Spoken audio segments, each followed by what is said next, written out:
Federico, we're back with another episode of App Stories, this time sponsored by Revenue Cat and Pillow, which is the same sponsors we had last week because they're great people at both those places. You'll hear a little bit more about that later in the show. We are going to talk today about tips because we did a tip show. It's been probably almost a month now. We got interrupted by Apple and events and OSs coming out. And so we didn't finish that tip episode. We had more tips than we could handle for one particular episode. So we thought we would break it in two and come back with some more tips today, both for iOS and iPadOS, which is what we concentrated on last time, but also dive into the Mac a little bit too, because I've got a handful of those that I want to share as well, because I think this episode, the first part of this episode came out before my macOS review was out, and I didn't want to reveal everything up front. So I've got some tips for the Mac too. You got some Mac tips, okay? All right. Hot Mac tips, Federico. It's good content. It's shareable, snackable content. In the pre-show, we talked about my fancy new MacBook Pro. Give me a Mac tip. Well, I would suggest that you should try those Globe key shortcuts that you've been using on the iPad because an awful lot of them. You can use them on the Mac? Yeah, a lot of them. And the one that I like the best, the one that I want to share is Globe A, because what Globe A does is it activates your dock, highlighting the Finder on the far left. And then you can use the arrow keys to kind of go back and forth to select an app and hit either spacebar or return to open it up, which is pretty nice. I like it. I mean, I like any time I can have a quick, easy shortcut to just leave my hands on the keyboard and select things. And it's a nice way to navigate around. That's an excellent tip. I didn't know that the Globe key shortcuts were working on Mac as well. So I assume that, so Globe Q triggers Quick Note. However, you wrote about this Quick Note on the Mac. What's the deal with Quick Note on the Mac, John? Why can I not see all my Quick Notes in here? Well, it just doesn't work that way. You don't have the little page indicator on the bottom that you have with on the iPad or the I guess on the iPad, because I was going to say the iPhone, but it's not on the iPhone either, which is curious. But in any event, yeah, you can only get one at a time, and you can set up in the preferences whether by default a new one is started every time you activate that, or whether you go to the last one. But that's all you can do. And I mean, you can get deep linking with Quick Note on the Mac. So if you've got apps that you've been using, things like Safari or Maps or GoodLink or a whole bunch of different ones. Craft, I think, supports it too. If you've got one of those apps open, you can do a deep link to it, which is nice. But, I was going to say the novelty, but the novelty of Quick Note on the iPad is that it's a window. I mean, you don't have windows for the most part on the iPad, but we've always had windows on the Mac. So there's not any added utility of having a separate window, nor can you page between all the Quick Notes, which is a bit of a shame. So it's a little bit of it's like Quick Note Junior on the Mac, I guess. Junior. Okay. Okay. I saw Good Task supports Quick Note now too. Did you see that? That's kind of interesting. I like that. Okay. Yeah. Thank you for that sizzling hot Mac tip, John. I appreciate it. All right. So I am going to go with the ability to replace iCloud Keychain with the 1Password extension. So this is something that is now possible in iOS and iPadOS 15 because of the new native Safari extensions. It's something that I've been doing myself for the past 2 months, and it totally works. And personally, I like it a lot more than Apple's default approach. So it used to be that the 1Password integration in Safari was only on top of the keyboard, like in the QuickType suggestion bar, you would get 1Password as a suggestion whenever you were into a login field.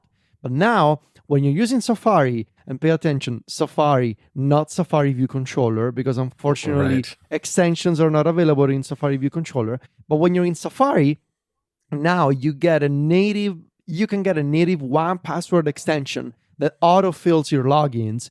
Just like it's the same extension that you're probably used to have on the Mac, now you can use on iOS and iPadOS. And the thing about this system is that you may not know this, but you can disable iCloud Keychain integration in Safari. You just go into Settings, Passwords, you disable iCloud Keychain in the list of apps that can autofill your login. It's in the autofill section. You just leave the one password option enabled.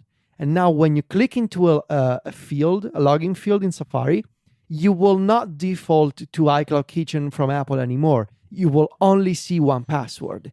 And if you, like me, have built a history of your logins in one password, this is going to be super convenient. You're going to get a drop-down menu right inside of the login field. You can choose all of your logins. This is on both iOS and iPadOS. And because it's the native one password extension, it takes care of everything, including one-time authentication codes. So like if you're on the first page and the extension autofills your username and your password, and usually you click login and you're taken to a secondary screen that also asks you for your one-time code, while the one password extension fills that too automatically. It no longer has to copy the code to your clipboard so that, the contents of your clipboard are erased and you have to paste. No, it does that natively inside Safari. So my tip is, you don't have to keep using iCloud Keychain if you don't want to. You can go into settings, disable it, and leave a... Oh, Siri got up. Oops. Keep it in because, every time Siri is accidentally triggered, we're building a historical archive of accidental Siri activations on the show. But as I was saying, you don't have to keep using iCloud Keychain if you don't want to. If you want to live a happy one password life in Safari, you can do that. Because of this, as you may imagine, I have stopped using Safari View Controller as much as possible. So in all the apps that open links in the browser, like Tweetbot, for example, or Reader, like any app that opens a link to a web view, I've changed those apps to open in Safari instead, so that I can always rest assured that I have all of my extensions. That's very interesting because, I, for the longest time, have favored using Safari View Controller just because it allows me to stay in the context of the app that I was already using. And I guess it's a careful balancing act for Apple with Safari View Controller because they probably don't want to make that so heavyweight that it's like Safari, and that maybe this password is password system is a bridge too far. But there are things that I wish you could have in Safari View Controller. Really, any extension would be nice, and that's the problem. The extensions aren't available there. Yeah. This episode of App Stories is sponsored by Revenue Cat. If you're a developer, your time should be spent focused on what makes your app special and unique, not hassling with StoreKit. In-app subscriptions are crucial to a lot of app success, but getting infrastructure right is tough. That is, of course, unless you're using Revenue Cat. Revenue Cat is payments infrastructure simplified. You don't have to worry about managing servers or writing complex back-end code. They take care of all that for you. What's more, Revenue Cat is cross-platform, so if you decide to expand your app beyond iOS to Android or the web, you can do that too. Plus, Revenue Cat has got even deeper web support coming soon. Revenue Cat lets you sync status across all of your customers' devices, and there's a terrific out-of-the-box analytics to track your revenue, customer retention, and churn, so you always stay on top of your business and how it's doing. Revenue Cat integrates in-app purchase data with best-in-class tools, too, and it's trusted by over 9,000 apps, including apps like Notion, StockTwits, and the photography app VSCO. Set up Revenue Cat today. Integrating with your app will take hours, not days. So what are you waiting for? Visit RevenueCat.com to learn more. There's a link in the show notes, too, which will let them know that you came from App Stories. Again, that URL is RevenueCat.com. Revenue Cat. Subscription management built for mobile apps. Our thanks to Revenue Cat for their support of the show. All right. Hit me, John. Next. All right. I'm going to stick with the Mac for now because I've got to give people some advice on how to deal with Safari and shortcuts for the Mac, because it's not obvious if you come over from the iPhone and the iPad what to do, because there are a couple of key actions that you'll find in shortcuts for Mac that just don't work, because who knows why. The two are get details from web page and get article from Safari Reader. Neither of those work. And those are two actions that we rely on a lot with a lot of the shortcuts that we've built at Mac Stories, because, for instance, get details from web page lets you do things like get the summary, the title, the URL, all sorts of different components of a web page that you happen to be on. And so what you need to do if you're faced with building a shortcut that uses Safari is the first thing to realize is that because shortcuts for the Mac does not integrate with the share sheet, you're going to have to build a services shortcut. And so that's where you go up to the Safari, the name of the app up in the menu bar, click on it, go down to services, and then grab the shortcut and run it from there. That's how you have to do it. Now, you can also apply a keyboard shortcut that will give you a global keyboard shortcut for that particular shortcut, which is how I tend to do it because it's a little bit of a hassle to go up to the menu and do the whole services dance. So you can set a shortcut. The other thing you're going to want to know too is that you can get a lot of those components from a web page, but you can't do it as easily, and you'll probably have to resort to AppleScript. And there's an example in my macOS Monterey review where you can get the URL of the current web page, which is the whatever active tab you have in Safari on the Mac. That is a new action that came over from Automator that you can use. But to get the title, for instance, you have to use a little bit of AppleScript. It's very simple AppleScript, and it's pretty easy to find examples on the web. But you need to use a little bit of AppleScript to grab what's known as the name of the page. And you can get other sorts, you can get other bits and pieces from the website if you want to using AppleScript. I tend to most often use the name, the URL, and then grab the text selection as well. So that's the direction you want to point yourself if you're working with Safari in shortcuts on the Mac. Very nice. Very nice. Oh, this is a fun and easy one. iPadOS 15. Open the app switcher. You may see that some apps in the app switcher, in the multitasking view, you may see a little icon next to their name with two squares, like next to each other. That symbol means that multiple windows are open for that specific app. It's a multi-window indicator. But it's not just an indicator. It's also a tappable item. You can tap that button to sort of filter the app switcher to show you windows for that specific app only. So it's like the old school expose view, but inside of the app switcher. And now there's this new UI element in iPadOS 15, which is these two little squares. And so if you have multiple Safari windows or multiple Mail windows open, you tap that indicator and it filters the app switcher to only show you the apps, the windows for that specific app. This is the old style window picker UI. Most cases, you'll probably just use the shelf in iPadOS 15, right?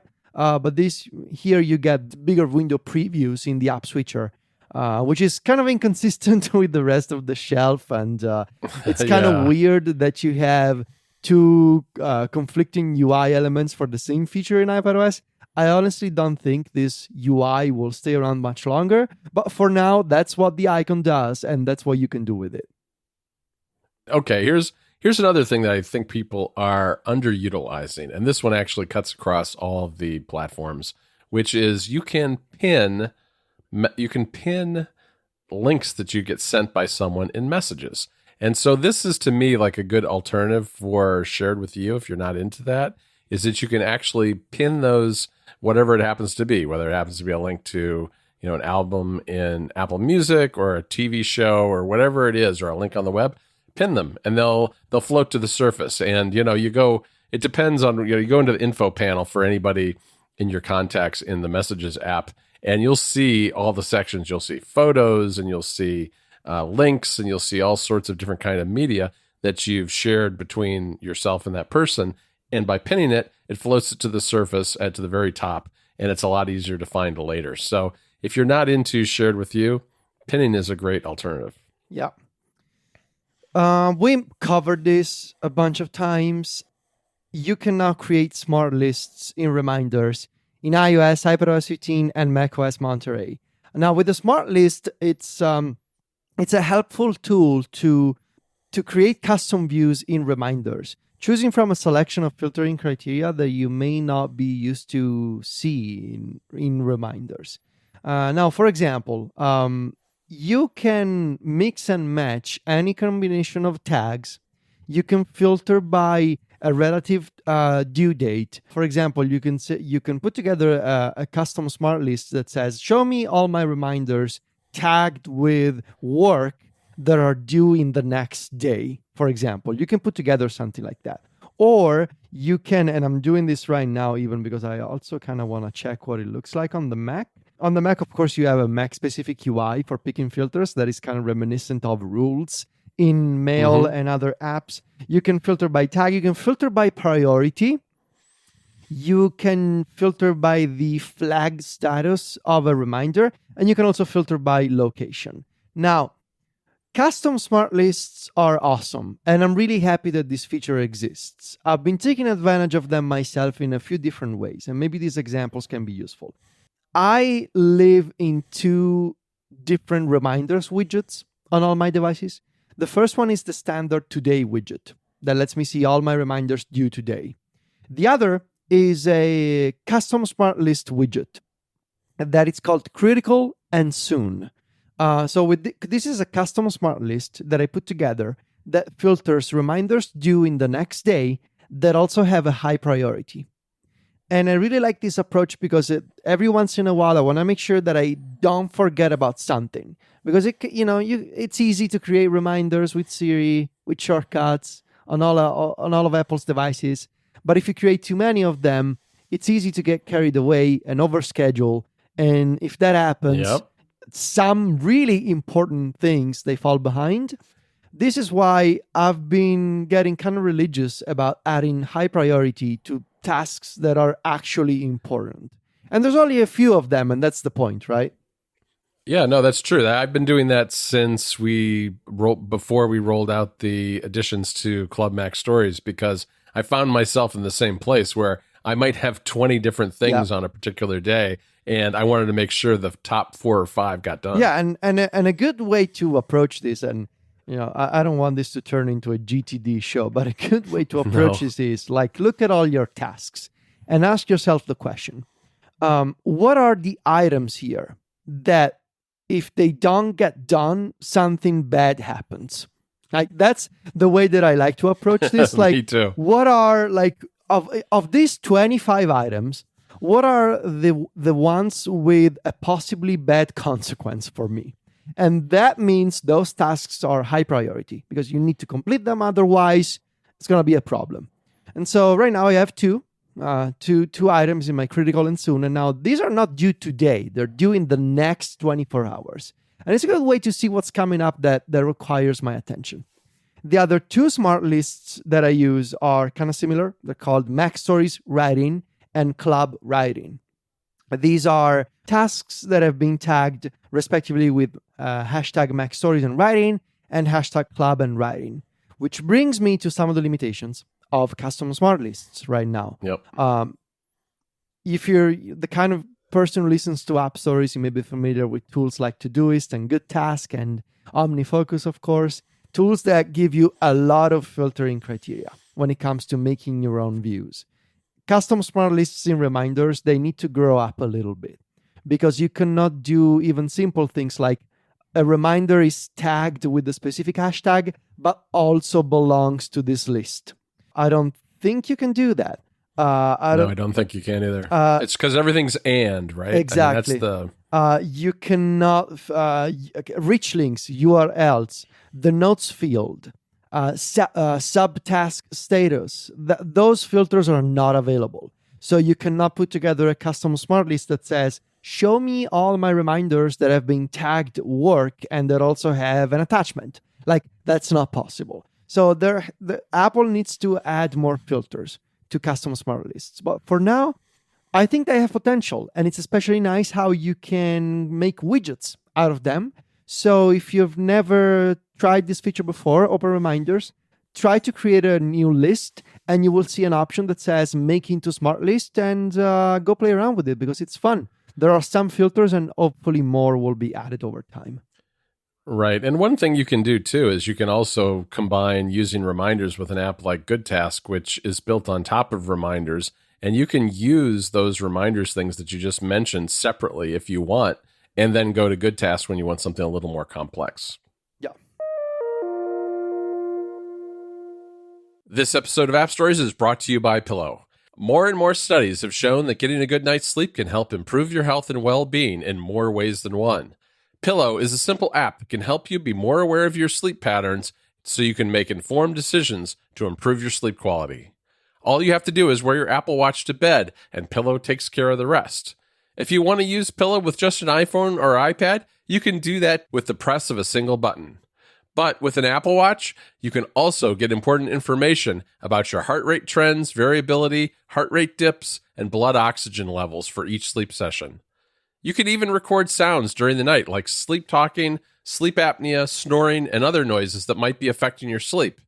And if you have an Apple Watch 6 or newer, Pillow will display information about the intensity of the sounds during each sleep session and give you a rating for each one. Another valuable aspect of Pillow is helping you make informed decisions to improve your sleep. Pillow comes with a dedicated section that helps you discover trends, get personalized insights, sleep tips, and easily compare your sleep metrics to other things like weight, steps, caffeine consumption, and more. If you want to wind down and relax before you go to sleep, or even listen to something all through the night, Pillow comes with an expanding collection of sleep aid sounds, guided meditations, bedtime stories, and music produced specifically for sleeping. Pillow can also wake you up with your iPhone, Apple Watch, or iPad at the lightest possible sleep stage using its smart alarm feature. Starting with watchOS 6, Pillow's battery consumption is minimal too. Last but not least, Pillow is very privacy-minded. All of your sleep and audio data is encrypted and stored on your device and in your iCloud storage account using end-to-end encryption. You don't need to register or create an account to use Pillow, so you can use it totally anonymously, and it doesn't collect or send your personal data anywhere else. Pillow is free to download from the App Store and comes with a great set of features that you can use for free every single day. If you want to try Pillow's premium features, there's also an option to start a 7-day free trial. Just visit pillow.app to get started today. Again, that URL to check out Pillow, this fantastic sleep app, is pillow.app. Our thanks to Pillow for their support of the show. All right, I've got another. I'm just going to return to the Mac with another tip, and this one is Finder's new menu item. If you go up to the top and you go to Go, you'll find down at Go to Folder. All right, it's Shift Command G is the keyboard shortcut. Hold on, Shift Command G. Shift Command G. All right, now nice. Yeah, it's fancy now. It's very much like a spotlight search all of a sudden now. And what you can do, it auto-completes. So you can do something like start typing John and Ticci, and you'll very quickly have the Dropbox folder that we share pop up as a suggestion. So this is, I've never been a big user of Go to Folder on the Mac in the Finder, but this is an awfully nice way to navigate around your folders. Because especially if you just remember the name of the folder, but you're not really sure where you put it, if it's in iCloud or Dropbox or some other branch of your home directory, you can get to it really quickly this way. It auto completes the suggestions. So definitely worth checking that out for finding your folders. Well, I like this. Very nice menu. It's also on the iPad, and it looks kind of similar. It's really the same feature. It's very much like that. Very nice. Okay, so what else can I pick in here? I have a nice collection over here. I will say check out the new system-wide translate menu on iOS and iPadOS. The system, the built-in translate app that Apple launched in iOS 14 is now also on iPad. But that's not all. Translate is now a system-wide action that you can perform anywhere on your iPhone and iPad for any text, thanks to a new translate button in the copy and paste menu. When you do that, so this even works in iMessage. You can select a text in iMessage, and you can hit translate, and you will get this new system-wide translate card that pops up as a popover on iPad. It's a half sheet on iPhone that pops on from the bottom of the screen, and it brings system-wide translation for any text anywhere on your device. You can do this in Safari. You can do this in iMessage. You can do this in Mail. You can really use this feature anywhere there's selectable text. You can translate it. You can switch your languages. You can do, there's some basic translation controls right there. And of course, if you want to use the full Translate app, you still can.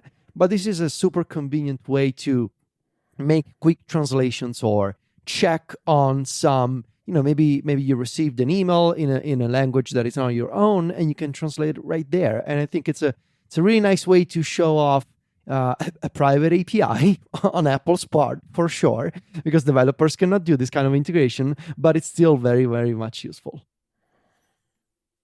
All right. Well, that's a good one. I have a related tip, which is the ability to scan text into a text field on iOS and iPadOS. And I thought of this because right before I started getting ready for the show today, I was playing around with some shortcuts on the Mac, trying to do some text, text, not translations, but transformations, where I was taking lowercase text and title casing it for a headline using the Chicago Manual of Style. And I was playing around with a bunch of different apps to see what would be the best way to do this on the Mac. And then I thought, you know what, I want to try this out on the iPhone. And instead of retyping in my test headline, I just took my phone and held it up to my Mac screen and scanned in the text right into the field on the iPhone app that I was testing out. I mean, that's kind of a strange use case, but you can do this for all sorts of things. If you have a paper form and you're filling out a field online, you can just tap the little scan icon. It's like, brackets with lines of text in between them. It's kind of universally used across the system to mean scanning, and you can use it for that. It's great for filling out forms, great for filling out any place where you really need text that happens to be either on a piece of paper or even, as I used this morning, on another screen that isn't easy to transfer over quickly. All right. I kind of want to pick my last one here. What can I choose? A good closing one. Mentions in Notes. Notes is one of my, along with Safari, I will say, shortcuts, of course, but Notes is one of my favorite Apple apps. There's a lot of work that goes into Notes every year. And this year, they have revamped the collaboration features of Notes. In addition to Quick Note, which is the feature on iPadOS, especially this year, check out the improvements to shared notes. Specifically, you can now draw someone's attention in a note, in a shared note, in a note that you are collaborating in with other people, either one person or multiple people. You can directly @mention them, and the username will stand out in the note. It'll be highlighted. The other person will receive a notification on their device saying that you mentioned them. And in addition to being able to mention someone in a specific, like, for example, John and I were working, we have this huge document that we put together when John was in Rome. And in a section of the document, I could mention John and say, hey, @John, make sure that you check this out. And John would see where that mention is. But also on our platforms, there's a new activity view that is sort of goes hand in hand with mentions. The activity view is very nice because it lets you see all the changes that were made in a note in reverse chronological order from newest to oldest. And it's called latest updates. So you can see, for example, here I can see John made edits. And I can click that entry in the activity view, and I can see, and the note scrolls, and it takes me to the place where I can see where John made edits. Or I can go back in time and see, I made edits. And it's a very nice way to see sort of a log of all changes that were made to a note. So we use shared notes a lot. Check out mentions and the new activity view, because those are really nice additions to the set of collaborative features that you have in Notes for iCloud sharing. All right, good tip. I'm going to close out with a simple one, which is the ability to turn off spatial audio and head tracking in Control That's Center. Okay. 15.1 added that. Yes. Yes. So you can long press on the volume control in Control Center, and then you can turn those things off individually. And I've found that head tracking is really distracting when I'm walking around the house. It's fine if you're sitting at a desk with a computer in front of you or in front of a TV or something where your head is kind of mostly looking one direction and you may turn your head from side to side and it's kind of a neat effect. But if you're walking around the house doing chores or taking the garbage out and you turn to look at something to your left and the music changes, I don't know. I find it really strange and disconcerting, especially when the device that's playing the music is in my pocket, not like in front of me, like a TV would be, or maybe, a Mac or something like that. So I turn head tracking off once in a while, especially when I'm on the go. Spatial audio, I kind of like, and I think it's gotten, it was really rough at the beginning on some albums, and it's improved pretty rapidly. So I don't find as many bad experiences as I did in that first month or two. So I've been generally listening with spatial audio on now. What I'm really looking forward to is spending some more time with the new lossless audio on my original HomePods, because that got updated not long before I left town. And so I hadn't had really more than, I don't know, I maybe listened to 2 or 3 songs total in lossless on those original HomePods. And I really want to see how that sounds on those. So I'm going to be testing that out this weekend, I think. Very nice. Okay. All right, Federico, that's it for another App Stories. You can find the two of us over on Twitter and Instagram, and we're also at MacStories.net writing. That's MacStories.net, where Federico is our editor-in-chief, and I am there doing whatever I do, mostly writing. You can subscribe to App Stories Plus by going to appstories.plus. That's our extended version of this show, and we had Federico talked a little bit about his new MacBook Pro that he got recently today. And I talked a little bit about the technology I was traveling with when I was in Europe recently. So that was the extended version of this show. It's also in high bitrate audio, and it has no ads. So check it out at appstories.plus if you want to learn more and maybe sign up. And of course, Federico's on Twitter and Instagram. He's at Fatici on both. That's VITICCI. And I'm at John Voorhees. JOHN VOORHEES.